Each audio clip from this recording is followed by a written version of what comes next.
Kemudian dalam satu hadis yang panjang, saya tak baca dah, kita banyak cerita lagi tentang bumi Syam ni yang berkait dengan kita semua. Nabi kata bumi Syam akan diuji oleh Allah satu hari nanti dengan dua ujian yang paling besar, iaitu duit tak ada, makanan tak ada. Tuan, hadis daripada Jabir ibn Abdullah radhiyallahu an, hadis ni riwayat sahabat Nabi yang bernama Jabir. Nabi kata satu hari bumi Syam ni akan ada masalah, iaitu la dinar alla yujba ilaihim dinarun wala muddun. Kalian akan tengok penduduk Syam satu hari nanti, mereka tidak ada duit dan mereka tidak ada makanan. Hadis ni tuan, lama ulama tunggu. Ulama hadis setiap 100 tahun mereka baca hadis, mereka akan tengok hak mana yang Nabi sebut, mereka akan kata, mereka akan beri ijtihad, yang ni belum berlaku, yang ni belum berlaku, yang ni sudah berlaku, yang ni belum berlaku. Hadis ni lama tuan. Bumi Syam mana pernah tak ada makanan dan tak ada duit dinar. Sejak daripada zaman Rasulullah sallallahu alaihi wasallam, kemudian zaman Sayyidina Umar dan Sayyidina Abu Bakar, bumi Syam ditawan. Baitul Maqdis ditawan, ataupun bumi Syam berada di bawah pemerintahan Islam. Daripada sebelum Rasulullah, bumi Syam ni dia terkenal dengan satu tempat yang sangat subur, banyak air dia. Sampai hari ni saya tak pernah rasa lagi air kosong ni, mineral water yang lebih sedap daripada air mineral yang ada di bumi Syam. Nama dia Ain Fijah ataupun Ain Fiji, orang Syam panggil. Saya pergi sekali lah, tak ada jalan.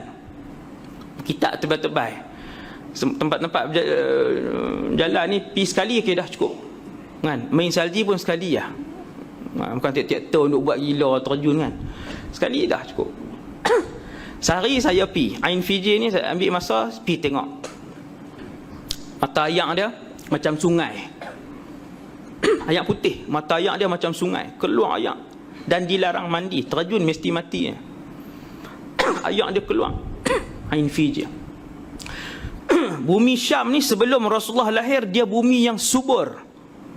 Tuan-tuan pergi negara Arab lain, nak jumpa warna hijau susah, pokok.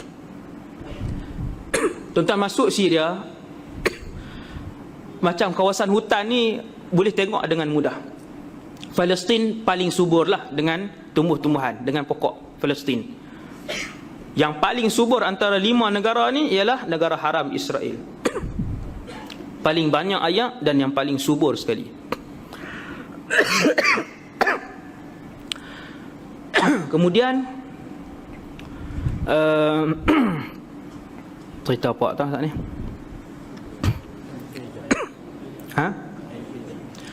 Mata air. Dia bumi yang subur.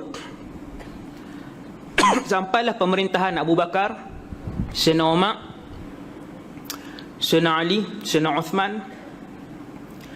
Zaman Umar ibn Abdul Aziz, yang tak ada orang miskin tu. Tuan-tuan pergi mana-mana pusat bandar, boleh ambil secara percuma makanan asasi. Gandum dan susu dialirkan gandum dan susu, siapa nak ambil 24 jam ambil. Zaman Umar ibn Abdul Aziz, pusat dia Syria. Nah ingat, pusat dia Syria, Dimash tu. Bumi yang mewah dengan makanan duit ringgit ni, sehingga kan bila makanan terlampau banyak, orang miskin tak ada dalam bumi Syam. Waktu tu orang miskin tak ada, sampai lepas tak tahu nak bayar zakat kepada siapa, semua tak layak. Sayyidina Umar arahkan untuk dibawa gandum-gandum ni disebarkan di atas gunung-gunung, untuk diberi makan kepada burung-burung yang ada, supaya Allah tak persoalkan burung-burung yang kelaparan pada zaman pemerintahan Umar ibn Abdul Aziz. Binatang pun kenyang. Mewahnya bumi Syam. Nabi, tapi dalam hadis, waktu tu hadis Nabi dibaca macam kita baca malam ni lah, ulama dulu pun baca, bahwasanya akan sampai satu masa Syam ini kamu akan tengok duit tak ada, makanan tak ada. Zaman pemerintahan Umayyah, hak 100 tahun di Syria tu, pusat pemerintahan umat Islam di Syria, antara pemerintah dia apa nama ni, Umar bin Aziz, ramai lagi yang lain, Al-Walid ibn Abdul Malik ibn Marwan, semua ni. Kemudian orang Islam diperintah oleh kerajaan Abbasiyah di Iraq. Syam masih tetap mewah sebab dia bawah pemerintahan lagi. Kekayaan Abbasiyah apa semua, duit yang dikumpulkan di Baitul Mal Abbasiyah tetap disebarkan kepada semua negara-negara di bawah pemerintahan Islam. Syam subur 600 tahun pemerintahan Abbasiyah. Tak berlaku lagi hadis ni. Sampai zaman pemerintahan Uthmaniyah, begitu juga yang berlaku. Kerajaan Uthmaniyah masih lagi memberikan bantuan makanan dan kewangan pada semua negara-negara Arab yang di bawah pemerintahan Islam. Sampailah 1921 kerajaan Uthmaniyah baru jatuh. Sepanjang 1000 tahun itu hadis ini belum berlaku. Tak pernah lagi bumi Syam tidak ada dinar dan tidak ada makanan. Sampailah zaman moden kita hari ini. Saya tak kata hadis ni merujuk kepada keadaan Syria hari ini yang memang tak ada duit dan tak ada makanan. Berjuta rakyat dia hilang penempatan dan keluar sampai saat malam ni, keluar lari melalui laut setiap hari, ayam lemah, tembak dan sebagainya, sampai hari ni, sampai malam ni rakyat dia. Saya tak sebut bahawa keadaan Syria hari ini merujuk kepada hadis ni, tak. Tapi boleh jadi. Sebab ada kemungkinan yang lain, mungkin lepas 50 tahun jadi lagi sekali. Sebab tu saya tak boleh nak muktamad keadaan Syria hari ini telah pun ditunjuk oleh hadis ni. Kita tak boleh sebut secara muktamad begitu. Itu yang diajarkan oleh para ulama hadis dulu. Ulama Syam, ulama Syria, ulama hadis akan ajak boleh jadi. Apa yang kita tengok hari ini, sepanjang 1400 tahun tak pernah berlaku lagi. Bumi Syam tiada makanan dan tiada duit ringgit, dinar tak ada. Satu tong gas mencecah sehingga RM130, silap saya. Berapa tak kata Syekh Kurim bagi tahu? Mungkin naik lagi. 150 ke RM200 satu tong gas. Roti pun sekeping jadi RM15, RM20 sekepingnya. Jadi mahal, makanan tak ada. Orang keluar tinggal rumah hari ni. Sampai saat hari ni keluar setiap hari keluar tinggal rumah. Kesatuan Eropah sampai mesyuarat tak tertanggung dah. Turki yang ada penempatan pelarian terbesar dan terbaik dunia pun minta bantuan daripada Kesatuan Eropah pula juga berapa bilion? 5 bilion euro nak tanggung ni. Yang sampai saat ini, bulan ini, orang Syria masih lagi keluar. Salah satu daripada petunjuk itu boleh jadi yang ni Nabi sebut ni, yushaku. Nabi kata akan sampai satu masa kalian akan lihat kemewahan penduduk Syam hak daripada 1000 tahun sebelum Rasulullah lagi lepas mewah. Syam ni sebab dia, Syria khususnya, dia pernah ditadbir oleh kerajaan Rom. Dia pernah jadi pusat pemerintahan Rom sedunia. Pusat pemerintahan di situ. Sebab tu perang-perang yang berlaku pada zaman Abu Bakar kemudian disambung perang umat Islam yang berlaku pada zaman Sayyidina Umar, panglima nombor 1 umat Islam Khalid Al-Walid ketika itu berperang dengan Rom dan Parsi. Antara perang Rom yang besar adalah peperangan Yarmouk yang melibatkan lebih kurang 250,000 hingga 300,000 tentera. Rom ketika tu 10 juta. Di Syria dia punya maka Syria ni kalau tuan-tuan pergi, seni bina Rom tu masih banyak lah, tak ada lah, hancur lah. Syria ada lebih kurang 14 buah negeri, 13 hancur kecuali Dimash. 13 tu padang jarak. Ada lah rumah sikit, tani taman sikit, tanah rebeh. Hal itu hancur. Tak tahulah saya kesenian seni bina apa semua hak indah-indah tu. Tuan-tuan tengok rumah orang Syria ni, kita tengok luar biasa, plaster pun tak, masuk dalam macam istana. Dia punya perabot dia tak ada di negara lain. Dia dah ada seni dia. Dia tak batu-batu dalam perabot tu. Seni dia lah, memang tak ada di tempat lain. Jadi yang ni yang disebutkan oleh Nabi, boleh jadi kata para ulama, yang tu salah satu daripada yang ditunjukkan oleh Rasulullah SAW, iaitu keadaan di mana kita tengok orang Syam sangat berhajat kepada wang dan juga makanan. Yang keenam ataupun ketujuh, dalam satu hadis daripada Abu Darda, sabda Nabi SAW, ketika mana aku sedang tidur, aku bermimpi. Mimpi Nabi hujah lah, dalil. Mimpi Nabi benar. Mimpi Nabi menjadi syariat. Nabi kalau mimpi pun jadi syariat. Jadi syariat, jadi undang-undang, jadi hukum mimpi. Kalau hadis tu sahih lah. Kata Rasulullah, satu hari aku tidur, aku bermimpi. Tiang kitab, iaitu Islam, dibawa lari dari bawah kepala aku. Aku menyangka ianya akan pergi dan hilang. Lalu aku mengikut pandanganku. Maksudnya pandangan Nabi pun ikut tiang tu pergi ke mana. Maka aku nampak tiang itu didirikan di Syam. Ketahuilah, wa innal imana hina taqa'ul fitanu bisyam.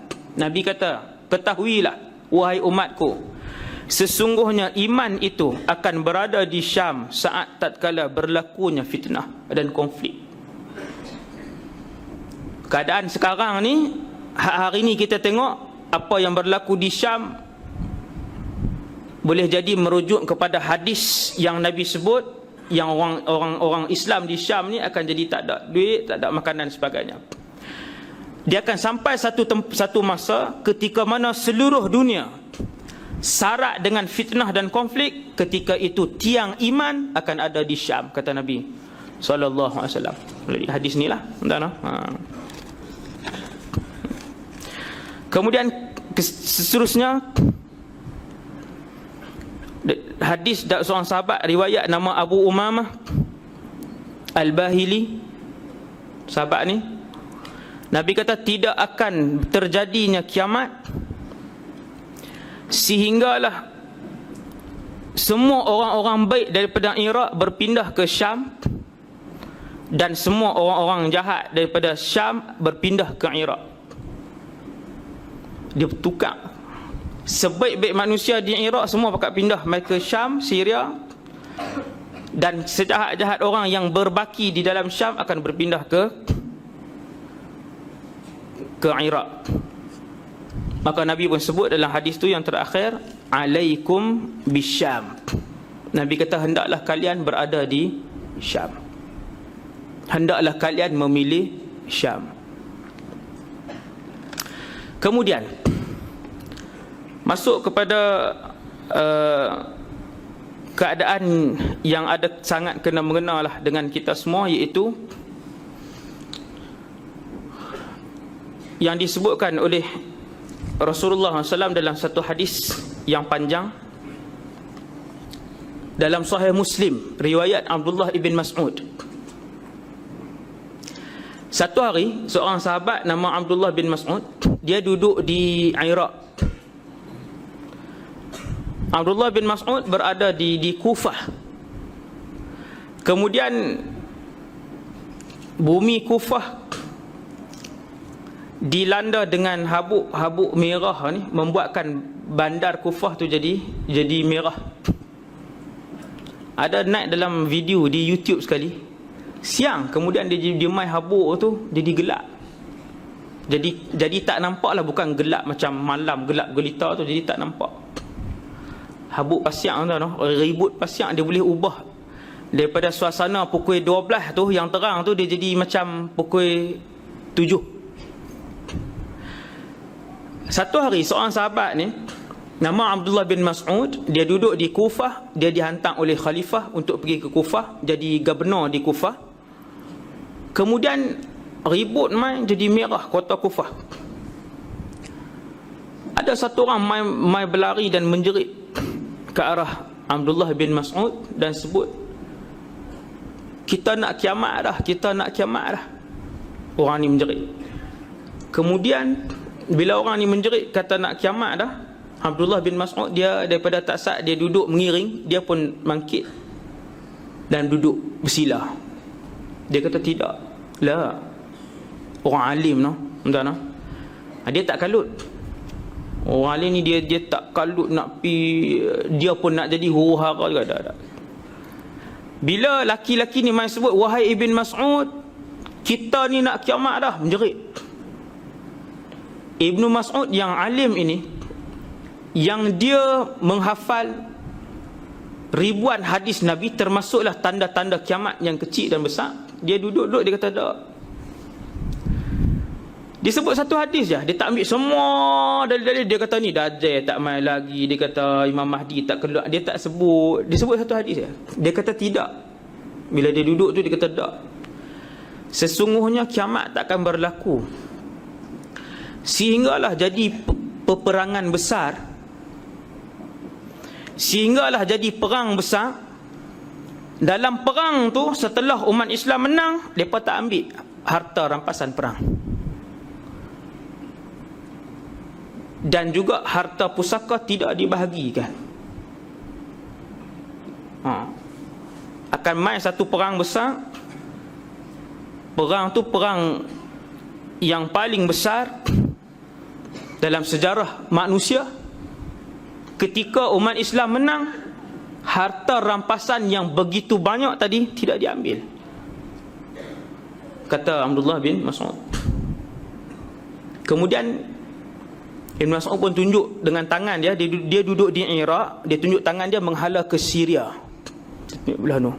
Sambil dia duduk cerita pasal perang tadi ni, hak pelik ni, perang pelik akhir zaman yang akan berlaku, sambil tangan dia duduk tunjuk ke Syria.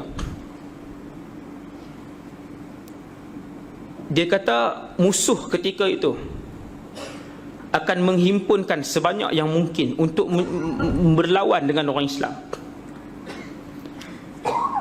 Tabi'in ni orang yang melihat para sahabat. Dia pun tanya, Ar-Ruma ta'ni? Wahai Ibn Mas'ud, adakah kamu maksudkan Rom? Majoriti ulama bila baca hadis ni, majoriti akan sebut Rom itu ialah Amerika dan juga Eropah. Rom yang disebutkan oleh Rasulullah ialah Amerika dan Eropah. Majoriti. Ada sebilangan kecil je. Sepanjang saya belajar hadis dengan beberapa orang guru di Syria, kesemuanya menghuraikan Rom itu ialah Amerika dan Eropah. Pandangan mereka, Amerika dan Eropah. Ada satu orang je yang sebut bahawa Rom itu ialah Rusia. Dan ulama Arab kesemuanya menyebutkan Rom itu ialah Eropah dan Amerika. Ulama Mesir, Yaman, Syria. Tuan-tuan, hak ni perang yang akan berlaku dan belum berlaku sehingga ke hari ini, semenjak 1400 tahun hadis ni disebutkan. Sebab tu saya sebut kepada tuan-tuan tahun lepas, kita dan mati syahid masih ada peluang. Sebab perang ni belum berlaku. Bila nak berlaku, wallahu a'lam. Tajuk Imam Mahdi saya cakap dah sini kan. Cakap tajuk Imam Mahdi. Dah. Tuan-tuan buat dak pula dah. Nak suruh main pula tu. Tajuk Imam Mahdi kita dah sembang dah. Panjang tajuk dia. Ni dia ni. Ni malam ni kita nak sebut ni pasal Syam ni.